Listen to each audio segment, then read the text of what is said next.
네, 김유정 아나운서 수고하셨습니다. 이러한 섹터들을 두 전문가는 어떻게 판단하는지 알아보도록 하겠습니다. 도움 말씀에 송범선 선투자실장님 나오셨고요. 헤르메스타 김시은 팀장 나오셨습니다. 안녕하십니까? 네, 안녕하세요. 네, 반갑습니다. 좀 전에 BOJ 우에다 총재의 발언이 나왔습니다. 물가가 예상대로 움직이면 통화 완화 조정 입장을 유지할 것이다 라고 발언하면서 덧붙여서 8월 중순 이후로는 주식시장의 회복을 전망합니다. 불안정한 시장 움직임 속에서 긴박하게 관찰하면서 소통을 열심히 하겠다라는 발언도 이어졌는데요. 니케이 225 지수는 현 구간에서 하락 전환하는 듯 하다가 동시에 상승 반전하면서 지금은 강보합권을 유지하고 있습니다. 이와 관련해서 오늘 우리 장 또 연관성 있게 봐야 되는 건지 시장 진단해봐야 될 것 같은데요. 자, 김시은 팀장님, 일본의 영향을 우리가 언제부터 봤던 건지 잘 모르겠는데 이젠 중국 얘기 안 하고 일본 얘기를 더 많이 하는 것 같아요. 이 발언과 관련해서 저희가 오늘 미칠 영향들 어떤 예측을 해봐야 될까요? 좀 우려했던 내용들은 나오지 않아서 긍정적이다라고 보시면 좋을 것 같아요. 우리가 BOJ 총재에 대한 발언을 주목을 한 이유는 엔화에 대한 강세 흐름들이 다시 한번 더 나오지 않을까라는 우려 때문이었습니다. 특히나 그럴 것이 엔캐리 트레이드에 대한 자금이 아직까지 완벽하게 청산이 되지 않은 상황들.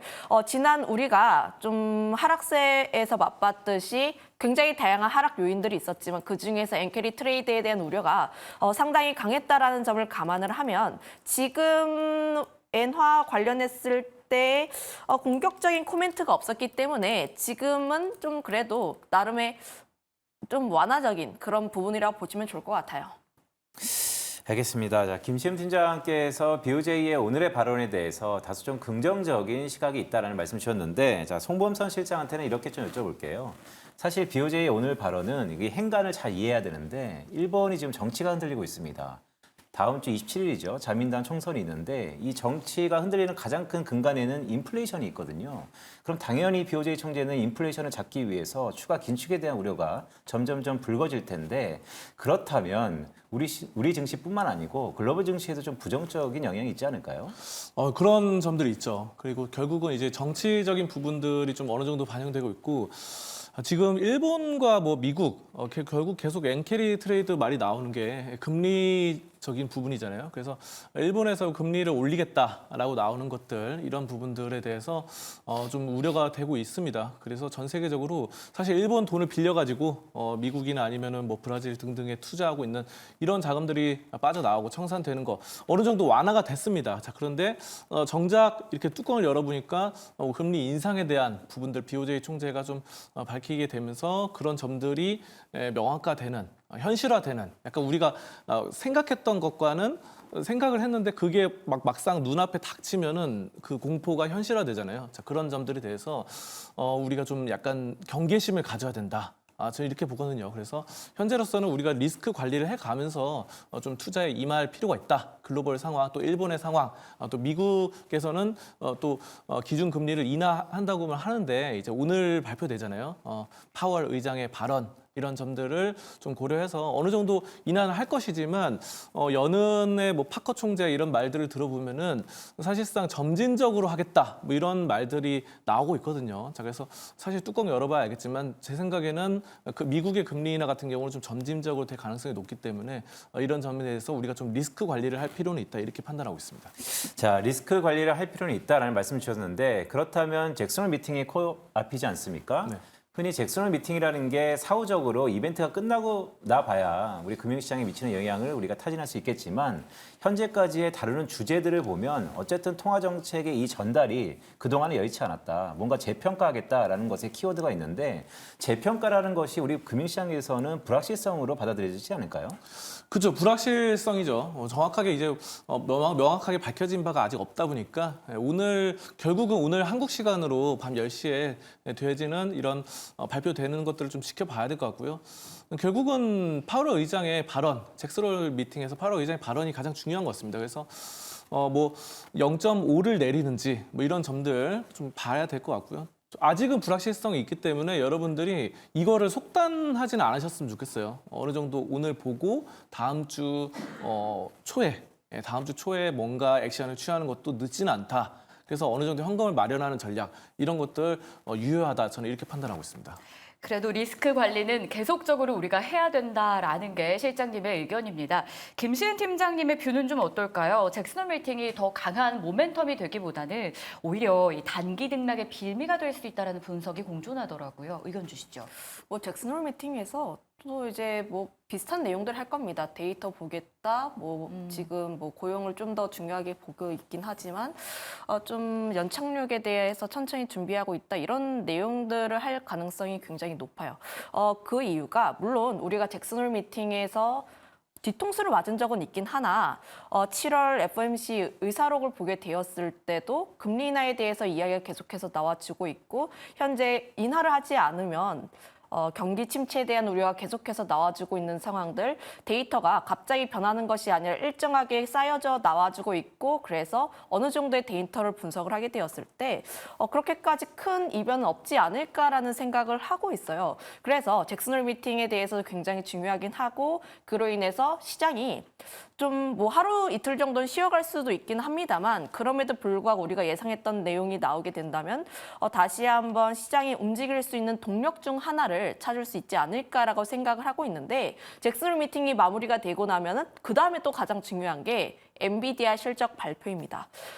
지금 잭슨홀 미팅에 대한 경계감 때문에 이번 주 시장 좀 많이 쉬었는데 이 이슈가 끝나고 나면 이제 다음 주부터는 엔비디아에 다시 한번 초점이 맞춰줄 거예요. 결국 엔비디아라는 게 실적에 대한 전망치가 우리의 기대치보다 얼마나 더 잘 나올 것인가가 가장 중요한 부분이라고 보시면 좋을 것 같은데 항상 엔비디아 실적 잘 나왔습니다. 우리의 예상치보다 잘 나왔고 가이던스 역시도 잘 나온 부분들이 있으나 항상 생각을 해봤을 때 실적 발표하고 엔비디아가 급등을 했던 사례가 최근 들어서는 좀 적다라는 점을 감안을 하면 이번 에도 역시 좀 엔비디아의 가이던스 발표 전까지는 계속 경계감을 조금 더 가질 필요가 있지 않을까라는 생각을 하고 있습니다. 좋습니다. 수급의 향방도 좀 체크를 해봐야 될 것 같은데요. 오늘 방향이 정말 뚜렷하지가 않아요. 외국인이 현물 시장에서는 일단 매도로 양시장 일관하고 있는데 선물에서는 다행이라고 해야 될까요? 지금 1,700계약 정도 매수 들어오고 있습니다. 실장님이 수급 진단 좀 해주시죠. 수급이 계속해서 왔다 갔다 하는 것 같아요. 네. 어제 같은 경우도 외국인이 막 뭐 팔다가 다시 사기도 하고 이렇게 하고 있는데 장중의 변화가 크죠. 네, 그래서 전체적으로 장중에 수급이 계속해서 외국인과 기관 움직인 것 같은데 제가 봤을 때는 이 업종별로 수급이 완전히 판연하게 다르다 보니까 최근에 좀 외국인과 기관의 좀 수급 쌍끌이 매수가 좀 들어오는 쪽을 봐야 될 것 같고요. 최근에 또 호재적인 것이 2차 전지 쪽에 외국인과 기관의 수급이 좀 들어오더라고요. 네. 그래서 포스코홀딩스를 주력으로 해가지고 굉장히 2차 전지 쪽에 들어오다 보니까 여러분들이 시장 전체에 대한 뭐 외국인 기관 수급보다도 이 포스코홀딩스나 아니면은 2차 전지 쪽에 들어오는 수급들 이 점을 좀 체크한다고 한다면은 낙폭과대에 따른 반등 이런 점들 좀 보실 수 있을 것 같고요. 저는 그래서 현재로서는 2차 전지의 외국인의 수급이 어떻게 향방이 달라지는지 왜냐하면 2차 전지 같은 경우는 작년을 주도했던 주도 업종이었죠. 자 그러다 보니까 지금 최근에 들어서 좀 들어오고 있습니다. 외국인들이 2차 전지에. 그래서 포스코홀딩스가 가장 대표적으로 많이 들어오고 LG 에너지 솔루션 들어오고 삼성 SDI 같은 경우도 좀 몇 거래 들어왔거든요. 이런 점에 따라서 약간 빅테크 쪽에서 어느 정도의 외국인의 향방이 좀 결정될 것이다. 이렇게 저는 판단하고 있습니다. 자, 빅테크 쪽에서 외국인의 향방이 결정될 것이다라는 송 실장님의 말씀이셨는데, 자, 김시은 팀장한테 이렇게 여쭤볼게요. 최근에 이번 주 들어서 낙폭이 좀 과했던 종목들에 다시 한번 뭐 키 맞추기의 수급이 들어온다라는 기대도 좀 있던데, 그거에 대해서는 어떻게 좀 봐야 될까요? 맞는 이야기를 하셨어요.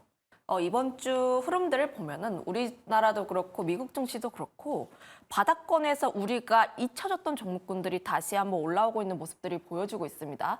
우리나라로 대표들게 되었을 때 뭐 건설이라든지 혹은 2차 전지 혹은 의료 AI처럼 우리가 작년 혹은 재작년 쪽에서 굉장히 강했던 종목군들이 다시 한번 바닥권에서 올라오고 있는 상황이라 보시면 좋을 것 같아요. 특히 이번 주가 외국인도 그렇고 기관 쪽에서의 현물이 그렇게까지 방향성이 뚜렷하게 나오지 않은 상황들, 외국인이 선물 쪽에서의 매수가 좀 긍정적이고 게 나오고 있긴 하나 지금 선물 쪽에서의 플레이만 좀 유효하다라고 보시면 좋을 것 같아서 지금 이 방향성 자체는 그렇게까지 크게 보이지 않는다라고 보시면 좋을 것 같아요. 그러면 지수 같은 경우는 굉장히 제한적인 상황들, 특히 많이 올랐던 종목군들이라든지 뭐 반도체라든지 조선 혹은 방산 이런 종목군들이 굉장히 많이 올라왔는데 결국 사람들이 리스크를 해지하기 위해서 바닥권에 있는 종목군들이 아니라 위에 있는 종목군들을 해지하기 위한 부분이라 보시면 좋을 것 같아요. 위에 있는 쪽에서 좀 어느 정도 현금 확보를 통해서 매도를 하다 보니까 좀 눌리는 경향들이 나와주고 있고 결국 또 이제 수급이 또 어느 정도 들어오다 보니까 그런 부분에서 바닥권에 있는 종목군들이 크게 매도할 사람들은 없고 수급이 돌아왔을 때 수급의 빈집 역할을 하게 되면서 수급이 조금 들어오면 또 다시 급등할 수 있는 그런 부분들이 나와주고 있어서 현재 증시에서 좀 하이라이트를 받고 있는 쪽은 기존의 주도주가 아니라 그동안 많이 소외가 되었던 섹터라고 보시면 좋을 것 같습니다. 네, 그러면 저희는 이제 전략을 어떻게 세워봐야 될까요? 일단 오늘 장만 놓고 보면 방향 잡기가 어려워졌습니다. 다음 주를 준비해야 되기 때문에 전략이 더 절실한 상황인데요. 김시은 팀장이 제시한 전략부터 한번 보겠습니다. 선별적으로 접근하자. 일단 테마 장세가 오늘도 굉장히 짙잖아요. 어떻게 선별해야 될까요? 기준을 잡아야 될 것 같은데. 뭐 내가 트레이딩 자신 있다 하시면 이번 주 정말 재밌었을 겁니다. 또 이제 뭐 테마 단에서도 보면은 뭐 대왕고래라든지 해리스 트레이드 쪽에서도 움직였고 또 재건 쪽이라든지 어제 같은 경우엔 신규 상장주 쪽에서 거래대금 굉장히 많이 터지다 보니까 트레이딩 잘하시는 분들은 이쪽에서 한번 좀 선택을 해보시면 좋을 것 같고요. 다만 내가 좀 천천히 매매하시는 것이 좋다 하시는 분들 같은 경우는 저는 아직 좀 매수할 단계는 아니다라고 보면 됩니다. 제가 항상 반도체라든지 이런 종목군들에 대해서 긍정적인 입장을 내비쳤지만 저번 주에도 말했다시피 제가 반도체를 사려면 저저번 주에 샀어야 했고요. 지금 상황에서는 엔비디아 실적 발표 전까지는 안 사고 싶습니다라는 코멘트를 드린 적이 있어요. 아직까지 그 의견에 대한 의견은 좀 유효하다 보니까 지금 결국 우리나라 증시가 방향성을 잡기 위해서는 엔비디아의 실적 발표가 어느 정도 나올 필요가 있고 그로 인해서의 방향성이 어느 정도 정해지다 보니까 저는 지금 매수를 할 바에는 또 이제 다음 주에 대한 수급을 또 분석을 해보고 실적에 대한 부분들을 조금 더 기다려보는 게 맞지 않을까라는 생각하고 있습니다. 자, 김시현 팀장의 선별적 접근이 필요하다라는 전략을 가만히 풀어보면 다음 주가 참 중요한 분수령일 것 같다는 생각도 듭니다. 자, 송범선 실장의 전략 한마디도 보죠.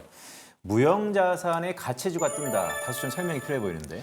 네, 어제 굉장히 많이 이런 형태가 나타났는데 그 뭐 무형자산이라는 것 자체가 이제 공장, 굴뚝 공장이 아니라 여러 가지 우리가 볼 수 없는 눈에서 볼 수 없는 뭐 어떻게 보면 IP라던가 아니면 지적재산권 뭐 이런 것들을 보시면 될 것 같아요. 그래서 여러분들 어제 증시에서 굉장히 좀 안 좋았잖아요. 코스닥이 떨어지면서. 근데 네이버나 카카오 뭐 이런 종목들은 또 오름세가 나타났습니다. 네이버 카카오 그러면 옛날 2021년 때 그때 동학개미 시절 때 굉장히 국민주였죠. 근데 네이버 카카오가 크게 올라가면서 여러 가지 상승세가 나타났다라는 점을 볼 수 있겠고 이런 플랫폼주로서의 무형 자산 인터넷 이쪽이 상당히 좀 산업을 이끌어 나가고 있고요. 어제 같은 경우는 또 새로 신규 상장주가 있었어요.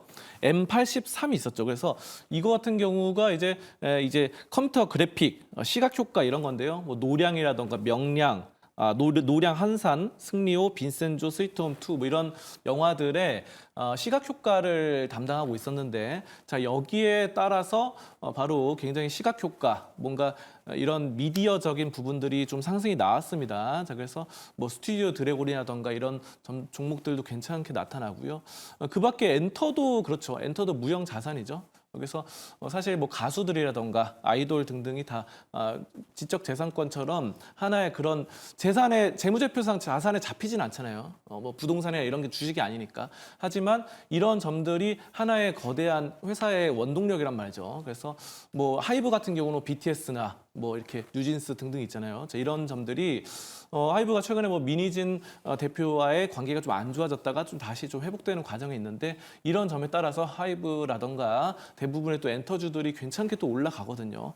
그런가 하면 게임주도 괜찮습니다. 게임주도 최근에 뭐 크래프톤도 굉장히 또 실적도 괜찮게 나오고 그러면서 최근에 또 게임스컴 2024가 독일에서 열려가지고 이런 점에 따라서 게임주들 뭐 카카오 게임즈 같은 경우 어제 좀 큰 폭으로 올라 몰랐어요. 그래서 뭐 증권사에서 리포트가 나왔었는데 카카오 게임즈 실적 부문은 약간 안 좋을 수 있겠지만 굉장히 PBR 1 이하의 저평가 기조다라는 점으로 나타나고 있습니다. 그래서 뭐 게임, 엔터, 미디어 이쪽 방송, 이쪽 인터넷 이런 게 되게 무형 자산이거든요. 이쪽이 그동안 굉장히 낙폭 과대가 심했습니다. 그래서 여기서 이제 반등이 나온다라는 점을 저는 내다보고 있습니다. 어제장만 놓고 보면 게임, 영화 강했죠. 근데 뭐 부진한 시장에서 오르는 정도다라고 해석한 분도 있었거든요.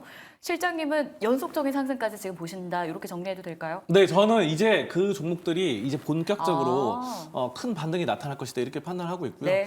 몇 년 단위로 계속 이렇게 돌아가는 것 같아요. 사이클이 이렇게 돌고 도니까 이제는 또 그쪽 네. 방송 무형 자산 섹터가 또 한 20% 30% 이상은 최소 올라갈 것이다. 저는 이렇게 판단하고 있습니다. 알겠습니다. 두 분의 전략 잘 참고해 보도록 하겠고요. 자, 그럼 이제 본격적으로 오늘 시장 안에서 점검해야 될 섹터와 종목들을 한번 분석해 보겠습니다. 자, 일단 시장 자체가 부진하다 보니까 테마주가 부각될 수밖에 없는 장이 전개되고 있는데요. 대표적인 섹터가 바로 양자암호입니다. 어제 시간의 거래에서도 상한가를 가는 종목이 있었고요. 일단 3천억 규모의 대형 양자기술 R&D 사업, 예비 타당성 조사 면제 기대감이 있습니다. 투자하기에 밸류 매력도 있다라는 분석 공존하는데요. 개별 종목 장세가 이어지다 보니까 이쪽 투자하는 건 어떨지 의견 한번 들어볼게요. 팻말로 알려주시죠. 산다, 안 산다. 두 분은 안 산다로 일치가 됐습니다. 정부의 주요 과제로 양자암호가 선정되기도 했다던데 결국 그렇다는 건 미래 먹거리가 아닌가라는 생각도 들어요. 김시은 팀장님은 그럼에도 안 산다는데 뭐 그럼 하루짜리 반등이라고 보십니까? 네, 저는 하루짜리 재료라고 판단을 하고 있는데 네. 그 이유가 지금 시장에서 돌고 있는 테마가 너무 많아요. 뭐 앞서 이야기를 했다시피 대왕고래 쪽도 움직이고 있고 혹은 재건 쪽도 다시 한번 자리 잡고 움직이려고 하고 있는 상황들. 그 외에 뭐 굉장히 다양한 테마 종목군들에 움직이고 있는데 그럼 과연 양자 쪽도 다시 한번 다음 주에 또 움직일 수 있을까에 대한 물음표가 있습니다. 현재 이런 대다수의 종목군들이 윗꼬리 달고 다시 한번 아래로 내려오고 있는 상황들이라 보시면 좋을 것 같아서 현재 많은 투자자분들께서도 마찬가지로 테마로 접근을 하셨다가 아침에 반짝 좀 이제 수급이 들어왔을 때 베팅을 하는 그런 시기라 보시면 좋을 것 같아서 굳이 현재 이쪽 종목에 대해서 베팅을 할까? 차라리 내가 정말 양자암호에 대해서 굉장히 긍정적으로 바라보고 있다면 미국 시장 가는 게 맞습니다. 미국 쪽에 아이온큐라는 기업이 있는데 한국 사람들이 또 워낙에 좋아하는 종목이다 보니까 차라리 이쪽을 공부하시는 게 더 맞지 않을까라는 의견 드려보도록 할게요. 알겠습니다. 김시현 팀장은 양자암호의 이 테마를 말씀 주시면서 핵심 메시지는 시장의 테마가 너무 많다라는 것이 또 다른 핵심 메시지인 것 같습니다. 자, 그렇다면 송범천 실장한테는 이렇게 여쭤볼게요. 어쨌든 정부가 R&D 돈을 쓴다는 거 아닙니까? 올해 가장 뜨거웠던 예산안의 편성 중에서 R&D 예산의 삭감이 가장 도마였는데 이것을 계기로 R&D 예산이 확대된다면 꼭 이 양자암호뿐만 아니고 R&D와 연관된 다른 테마들이 움직일 개연성은 없을까요?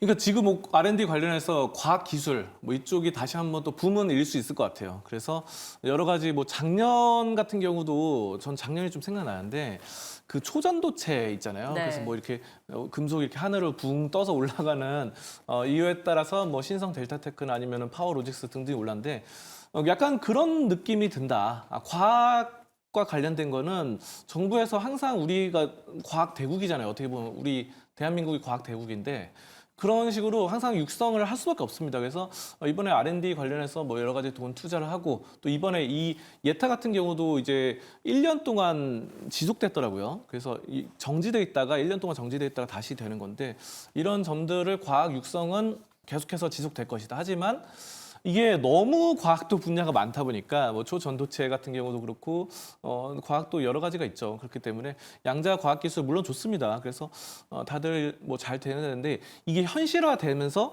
결국은 그렇잖아요. 요즘 AI 반도체 뭐 거품론 이런 거 나오는 이유도 그렇잖아요. AI 반도체가 투자는 많이 했는데 뭐 돈이 안 된다. 실제로 뭐 이런 말들이 나오면서 그런 말이 나왔거든요.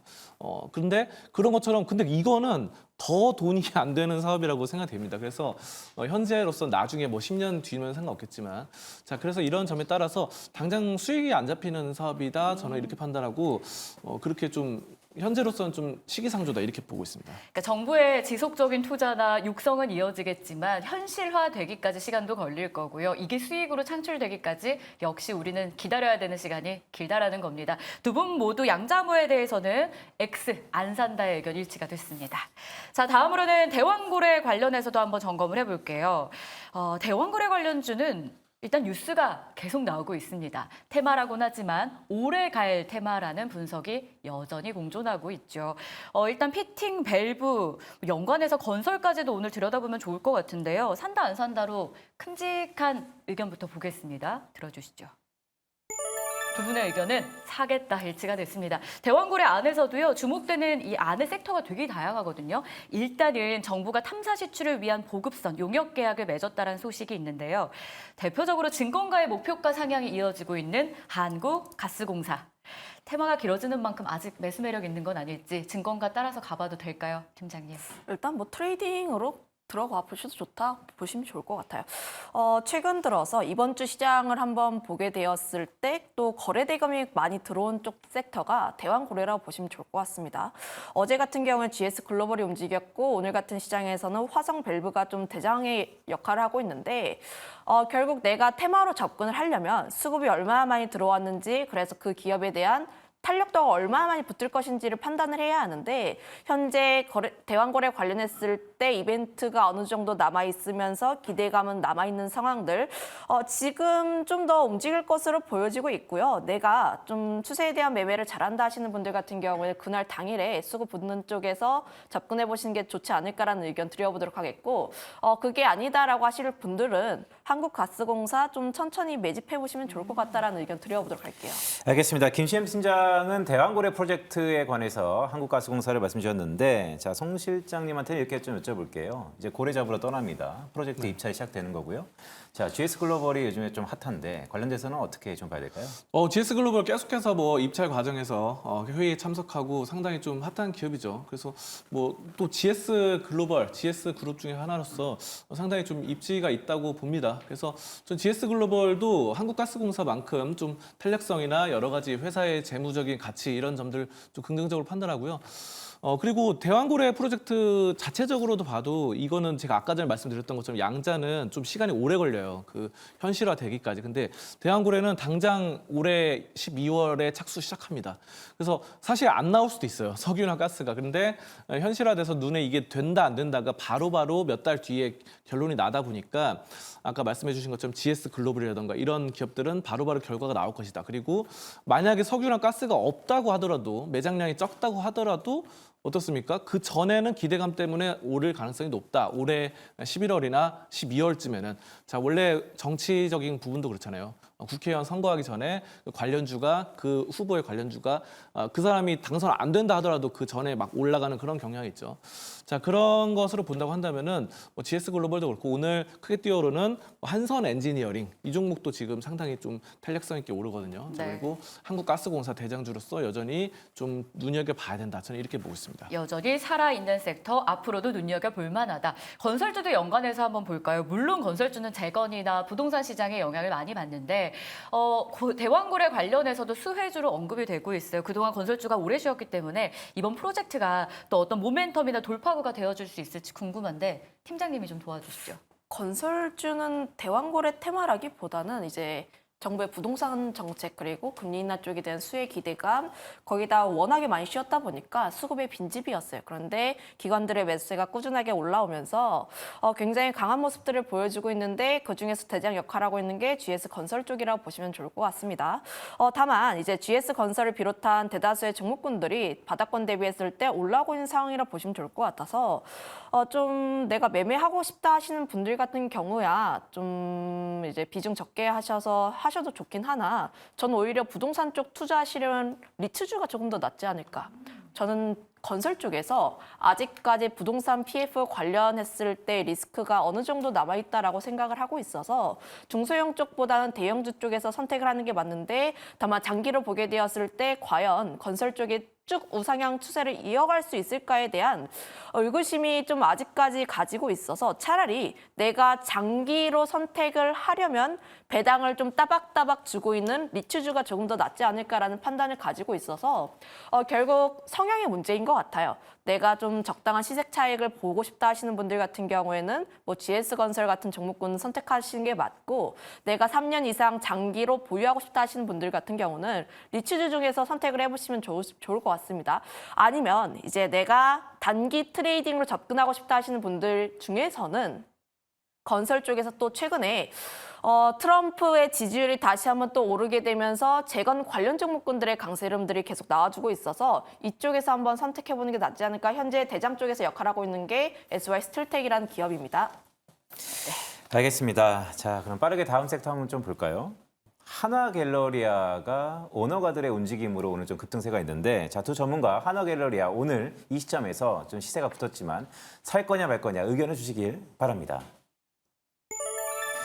네, 둘 다 좀 부정적으로 보셨는데 먼저 송 실장님한테 좀 여쭤볼게요.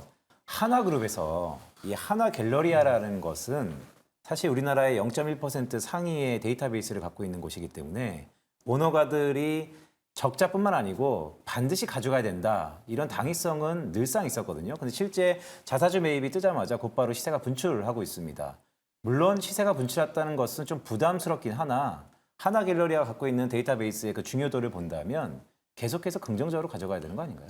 그러니까 일단은 뭐 대주주들이 추가 매입을 한다는 건 굉장히 호재예요. 근데 제가 X를 든 이유는 그런 점들은 저는 원래 호재로 보는데 이 하나갤러리아 회사 자체적인 부분을 좀 체크를 했거든요. 근데 일단 예전에는 명품 관련해서 뭐 이런 것들 파는 거 면세점 관련해서 굉장히 각광을 받았었죠. 처음에 입찰 받을 때. 근데 중요한 게 현재를 보니까 이 회사가 수익성이 그렇게 좋지가 못해요. 그래서 영업이익이라든가 이런 게 현재 뭐 분기별로 보면 2023년 12월에 22억 정도밖에 안 찍혔습니다. 그래서 뭐 2023년 9월 같은 경우도 20억 찍혔고요.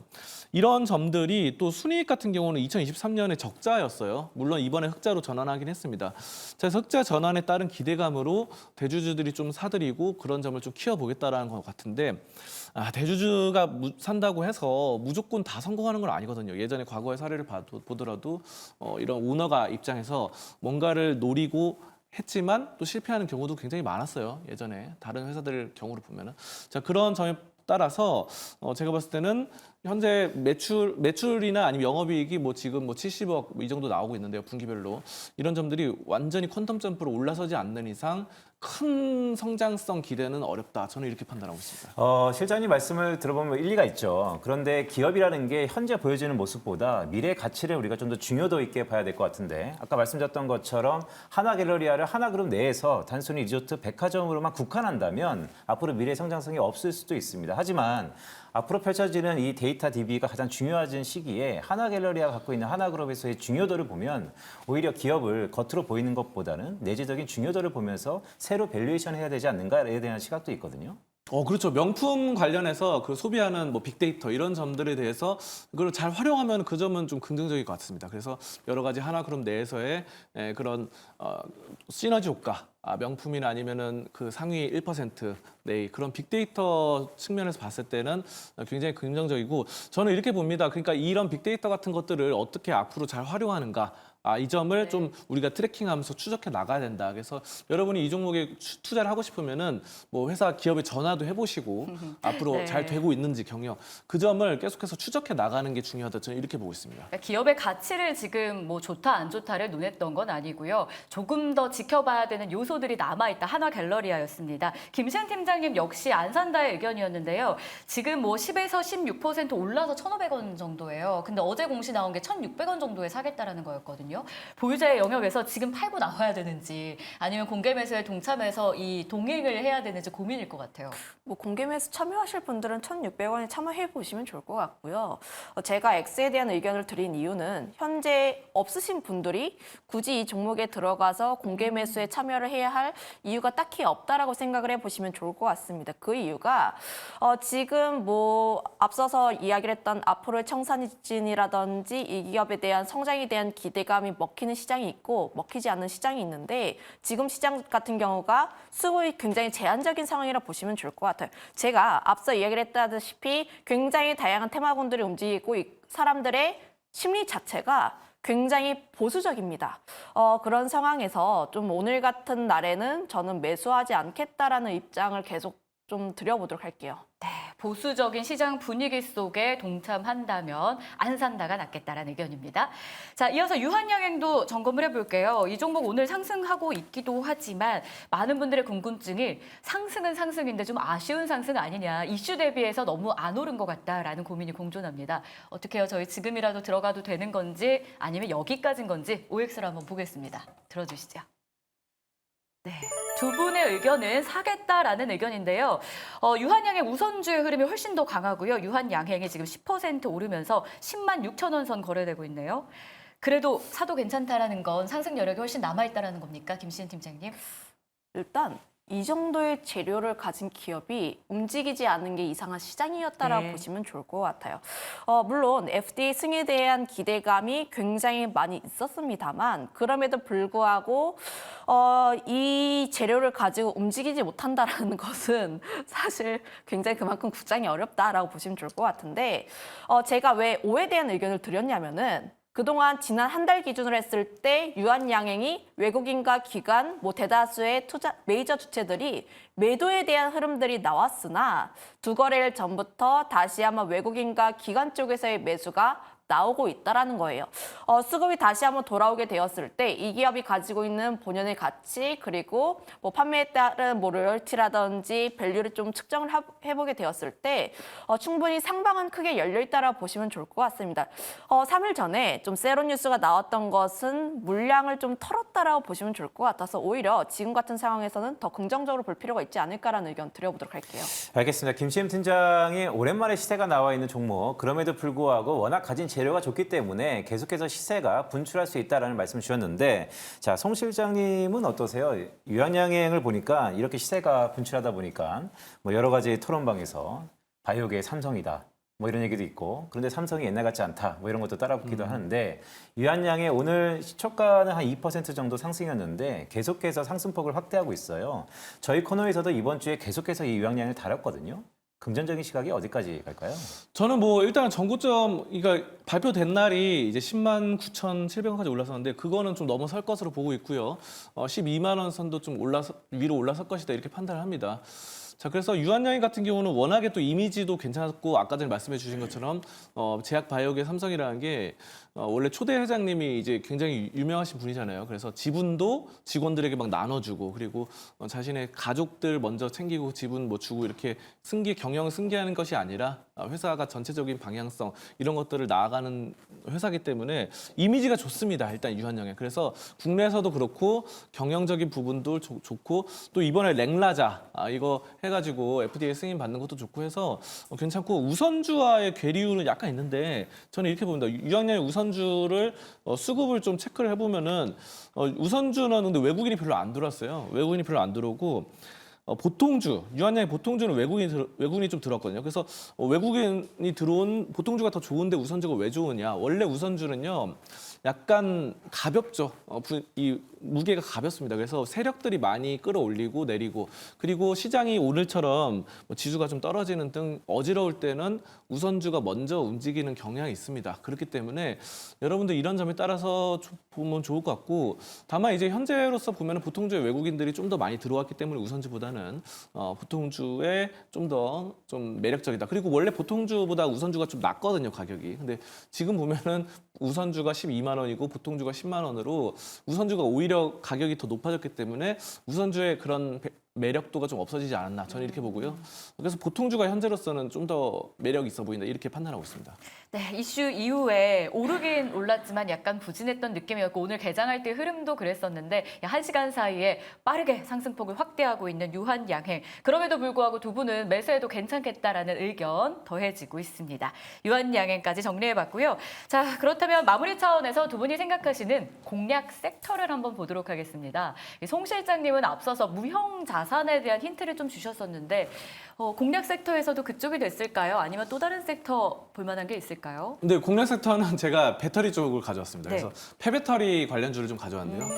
폐배터리가 이제 우리 이제 2차 전지도 어제 좀 움직였잖아요. 어제부터 해가지고 수급도 여러 가지 들어오고 움직였는데 결국은 요즘 뭐 나오는 게 2차 전지도 수명이 있어요. 결국은. 그래서 몇 년이 지나면 뭐 내연기관차도 이제 수명이 어느 정도 지나면 이제 폐차를 시키거나 여러 가지 방안들을 하는 것처럼 2차 전지도 어느 정도 수명이 있고 거기에 따라서 근데 중요한 건 2차 전지 배터리를 그냥 땅에 묻거나 하면은 좀 안 좋습니다. 그게 이제 뭐 폭발의 위험성도 있고 또 유독 물질이 나올 수도 있거든요. 그런 원래 건전지가 그렇잖아요. 뭐 수은이라던가 이런 점들.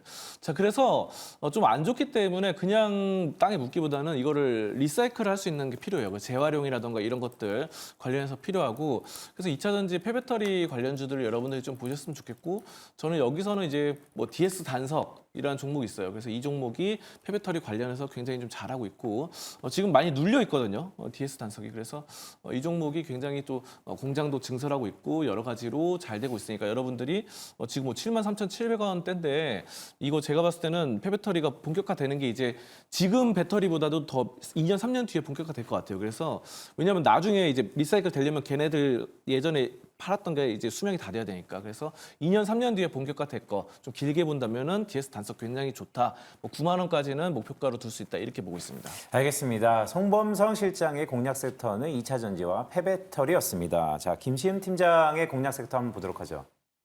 보톡스 쪽을 가지고 왔고요. 2차 전지와 좀 공통점을 잡아보자면 소외주들의 반란이 네. 아닐까. 그만큼 지금 시장에서 많이 소외가 되었던 쪽에 다시 한번 움직이는 상황이라 보시면 좋을 것 같고요.